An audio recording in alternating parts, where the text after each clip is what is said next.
What's going on, guys? My name is Joey Speaks, and this is Everyday People, the podcast, the mini pod.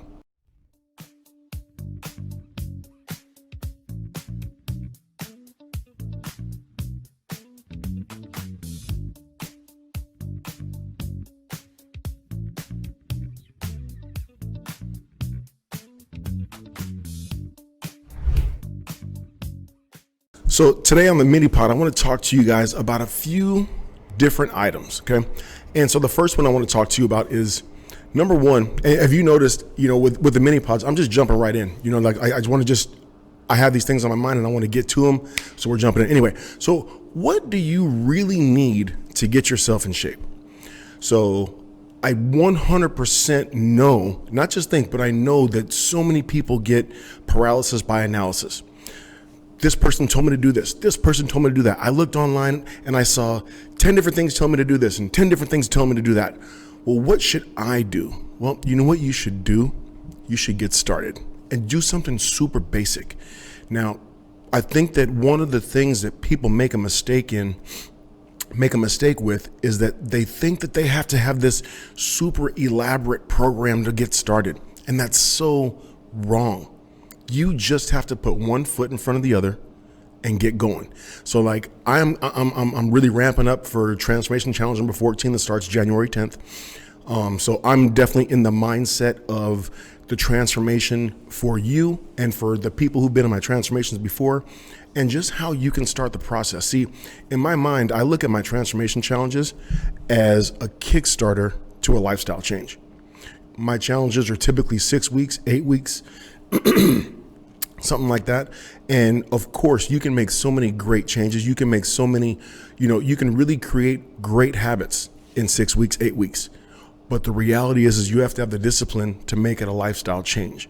And so I'm in that mindset right now. I'm getting ready. I'm ramping up. I got the Facebook group done. I got the app done. I got everything ready for you guys to kind of jump in and be ready to go with your I can't even talk. Just getting ready. Okay. So just getting ready. Anyway. But I think that, like when I talk to people, a lot of times they're just like, oh, I don't have this equipment and I don't know exactly what to do over here and what should I eat? Stick to the basics, man. Stick to the basics. Don't try to work out so hard when you first start. And let me start this over real quick.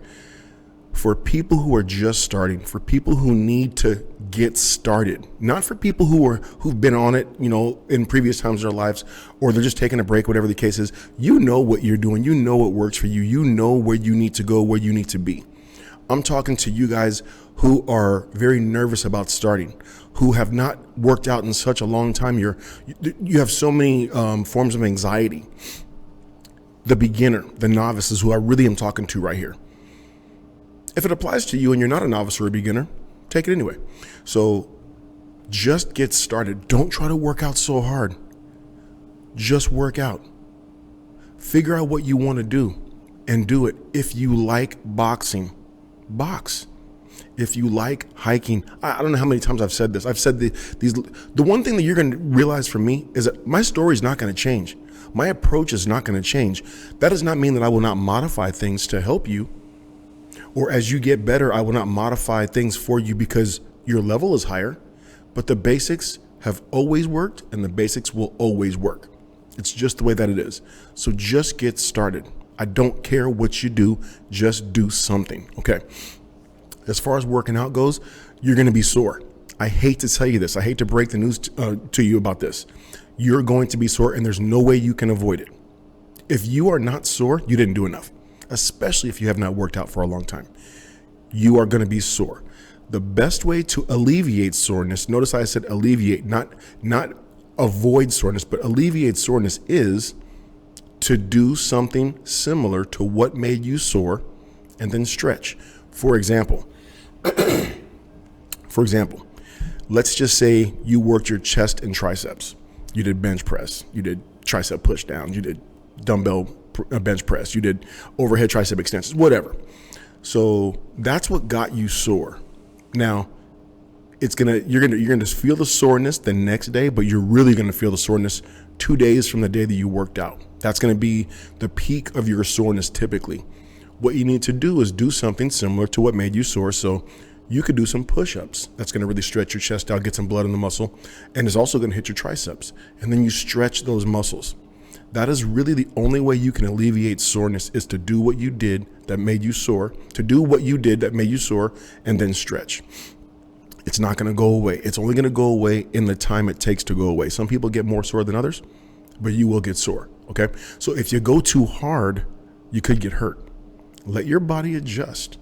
You cannot go from 0 to a sprint. I don't care whether it's fitness or anything else. If you go from 0 to a sprint, especially in fitness, you're going to pull something, you're going to tear something, you're going to hurt something. Don't do that. This is not a sprint. This is, maybe it's not a marathon, but it's definitely not a sprint. But once you get going, then you can start sprinting. I always say you got to crawl before you walk. You got to walk before you jog. You got to jog before you run. You got to run before you sprint. It's just simple. My story, my approach will not change. I've been doing this for a long time, and this works. You modify as needed, but stick to the basics, increase your intensity, and this will work. Okay, that's for the workout part. For the nutrition part, chances are, unless you are tracking your food,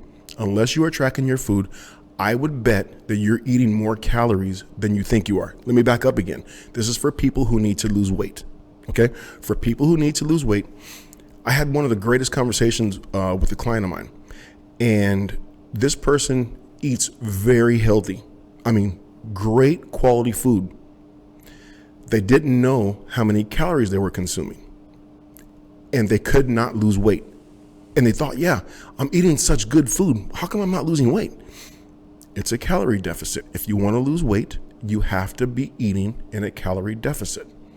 The calorie deficit means that if your maintenance number of calories, the maintenance number of calories just means that if you are eating 2,000 calories a day and you maintain your weight every day, that's your maintenance number. You have to go below your maintenance number, okay? Once this person bought into what I was telling them, it worked. And I never want to try to fool you guys into making you guys think that I made this up. I did not make this up. I'm just smart enough to follow the person who did. Calorie surplus, calorie deficit, calorie maintenance. Those are the three pieces of your diet that you need to know. And when this person figured out, okay, I can eat these foods, but the portions have to be different. When the portions became lower, the calories became lower, the weight became lower. This is the way that it works. So you have to invest in yourself and figure out what I just told you. I just gave you the plan. I just gave you the work. I literally just gave it to you. Take what I just gave you, apply it to yourself. Okay. So with working out and the meals, that's what you got to do. You can't go too crazy when you start working out. You got to figure out where your calorie maintenance is and then go into a deficit. The best way to start that, if you're not familiar with the way that all this works, is to eat less portions. Okay? Eating in a calorie deficit and eating healthy are two different things. The third thing is eating in a calorie deficit while eating healthy. Now you're going to be losing weight while eating great food, which is going to make you healthy. Okay? There's many ways to do this, guys. Many ways to do this, but these are the basics. If you have questions on this, please leave me a comment, and I'm more than happy to guide you individually. These are the things that I go over in the challenge. In my Facebook group in the challenge, I literally have a post that is this long about nutrition. I tell you what proteins, carbs, and fats are. I tell you what a calorie deficit is. I'll tell you what a calorie surplus is. I tell you what you need to do. I tell you where you need to start. I give you everything. And this is the funny thing. I didn't do this mini pod today to try to sell the challenge, but the reality is I give you everything in the challenge, and it's only $99 for 8 weeks. And you get to see what other people do, and you get to see what other people eat, and you get to see how other people work out, and you get the live Q&As. And you get the motivation and the accountability. It's a no-brainer. Anyway, okay. All right, so that's what you need to start. Now, as far as cardio goes, do cardio. You may start off with cardio for 5 minutes a day. That's fine. Remember, I'm talking to the beginner, to the novice. 5 minutes a day. Then you work up to 10 minutes a day. Then you work up to 15. Then you work up to 20 minutes a day. Then maybe you increase the incline on the treadmill. Maybe you increase your speed. Maybe you increase your distance as time goes on. Don't try to do too much too fast. Get your body going, get your body moving. And then as you go, you'll feel better. As you feel better, you will instinctively want to do more. Okay, so that's how we get started, okay? That is the process of getting started. Like I said, I just wanted to talk to the people who have been debating on should I, and this is not about the challenge, even though I want you in the challenge, not about the challenge, just you getting yourself in shape. Just do something, okay? If you need help, hit me, I'll help you, okay? Next, I want to go over a really quick overview of the muscle groups, okay? You may have heard push, pull legs before. You may have heard the push muscles, the pull muscles. I want you to think of when you are doing an exercise, when you contract your muscles or when you make your muscles tight, okay? Because every exercise has a squeeze and a stretch, okay? So there are 3 muscle groups that are going to be in the push, 3 muscle groups that are going to be in the pull. I'm talking about just for your upper body, okay? So let's go over the push muscles for your upper body. Your push muscles are your chest, your triceps, and your shoulders. Because when you are contracting your chest, you are pushing away from your body. You get the contraction as you push away. When you're doing your triceps, if you're doing a kickback, as you push away from your body, you are contracting your triceps. As you're doing a shoulder press, as you push away, you're getting the contraction in your shoulders. Those are push exercises. Some people like to do all their push exercises in the same day. I don't. Some people do, and there's nothing wrong with it. It's a preference. Sometimes I do it, but I don't love that. Those are the push exercises: chest, triceps, shoulders. The pull, not the push exercises, the push muscles. The push muscle group are chest, triceps, shoulders. The pull muscle groups are your back, okay, your lats, your biceps, and your traps. I don't know if everyone knows where the traps are at. Your traps are right here. There's this muscle that is inside your shoulders next to your neck. People think that this is a part of this, and it's not. 2 totally different muscle groups, okay? As you pull toward your body, you are going to contract your back or your lats or your rhomboids that are in the middle of your back on the actual back of your body. That's your pull. So you pull towards you. When you do a bicep curl, as you pull toward your face with your hand, you're squeezing your biceps, you're contracting as you pull, okay? When you're doing traps, like one of the main exercises you do for your traps are shrugs, you're pulling up, see? These are pull muscles. So a lot of people like to do push, pull legs. The good and the bad about push, pull legs, and I'll get to legs in a minute. The good and the bad about push and pull, I'll say, is that you do all your push muscles on one day. So you're basically really exhausting all those push muscles one day. I don't think you're able to hit each muscle group with 100% intensity because once you've done your chest, you've already worked your triceps a little bit. Once you've done your shoulders, you've already worked your triceps a little bit. So by the time you get to your second muscle group for that day, you're not at 100% anymore. I don't particularly like that. I do it sometimes to mix it up, okay? I like to do a push and a pull muscle on the same day. So I like to do my chest with my biceps, or my chest with my traps, or my chest with my back. Chest and back is tough because those are 2 such big muscle groups that you really, really expend a lot of energy, and the workout can, you can lose intensity. So I like to keep it bigger with the chest and then the biceps, or chest and traps. Because then when I get done with my chest, my biceps haven't done anything but just been watching. As opposed to my triceps are actually working when I'm hitting my chest, okay? So push muscles, push muscle groups, chest, triceps, shoulders.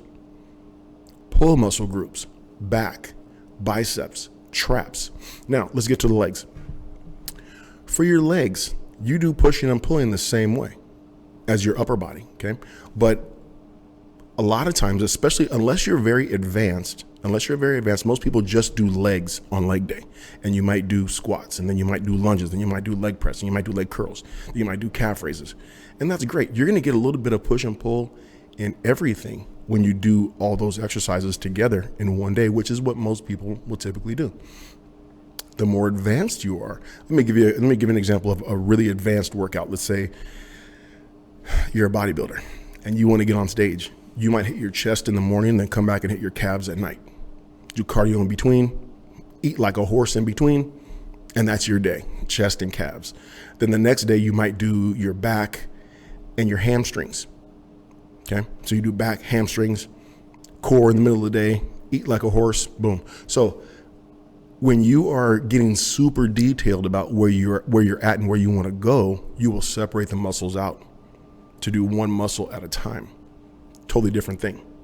What we're talking about here, especially for us beginners and novices, we're going to be choosing push, pull legs, or you might just do two muscles at, the same day. Like what I would typically do, I might give you push, pull legs, because when you're new, I want you to kind of get into the mindset of these are all my push muscles, so that you're going to know what each one feels, because you're going to be doing them all together. Okay. As you get a little more advanced, I will separate them because I want you to get 100% for each one. Okay. So that is the muscle groups grouped by push, pull, and legs. All right. Next, I talk about this all the time. The three pieces of fitness are diet, weights, and cardio. In order to get the results that you actually want, you have to incorporate all three. Doing two is good. Doing three is necessary for the results that you want. Okay. You got to watch your diet. That's the first thing we talked about earlier. And then depending on what your goal is, weights might come second and cardio might come third, or it might be cardio then weights, depending on what your goal is. But you got to hit all three. I don't care what anyone else tells you. If you don't put them all together, you're not going to get the results you want. You may lose weight. You may gain a little muscle. You may get better, but you're not going to get where you want. Okay, I'm going to keep that one really quick and simple. All right, next. What's the last one I want to talk about? All right, so I kind of covered this a little bit, but I want to make sure that I am being very specific with this. Don't think too much when you are doing what you're going to be doing. When you play sports, the more that people think, the slower they are. Okay. When you watch, let's say a college softball player, shortstop, she's a shortstop and the leadoff hitter. You know how many ground balls she's taken at shortstop? You know how many swings she's taken in the batting cage, so that when she's up, and so I bring up college softball because I happen to love college softball, especially, anyway, so the mound is only 45 feet away. I mean, that's literally from here to there. Like it's right here. And they're throwing heat. They throw the equivalent. Yeah, they basically throw 90 miles an hour. You have 0.0, I think, 4 seconds to decide if you're going to swing or not. If you are thinking, I got to get my hands back, I got to get my foot down, I got to get my shoulders back, while the ball's in the air, the ball will be in the catcher's glove and then back to the pitcher before you have stopped thinking and decided to swing or not. So you have to swing 1,000 times, 10,000 times before you get into the game. When you are lifting weights, when you are in a fitness program, you want to figure out what you're doing before you get in there so that you can go in there with a clear mind, know what you have to do. And of course, you want to think, I want to squeeze, I want to stretch, I want to get the full range of motion. Those are things that kind of come with the workout. But like when you're thinking too much, I don't care what it comes to in sports, like you're going to be behind. So a lot of people look at fitness like it's a burden. It's not a burden. If it's a burden for you, you should rethink about how you think about fitness, because fitness is going to determine your health. Without your health, you have nothing. So take the time to learn your calories, your macros, your proteins, carbs, fats. Take the time to learn your push muscles, your pull muscles, your legs, your cardio, take the time. Like this is your life. This is our lives. And the more you know, the better off you'll be. Okay? All right, guys. Nice quick one today. I like this. I love the mini pod. I hope you guys are liking it. Leave me comments. Leave me questions. Hit me directly. Whatever. I'm gonna keep talking fitness, whether you like it or not. I'm gonna keep talking fitness. I'm gonna keep trying to help you get started, move from where you're at, go to the next level, wherever it is, whatever it is. I'm gonna keep talking about this. I'm gonna keep talking about it. I'm gonna keep talking about it. I'm gonna keep trying to help you. Whether you want my help or not, I'm gonna be here. And then one day you're gonna say, hey, you know what? Maybe that guy Joey's been trying to. I've heard him say this 100,000 times already. Maybe I should ask him about it. Hit me anytime, guys. I'll see you in the next show.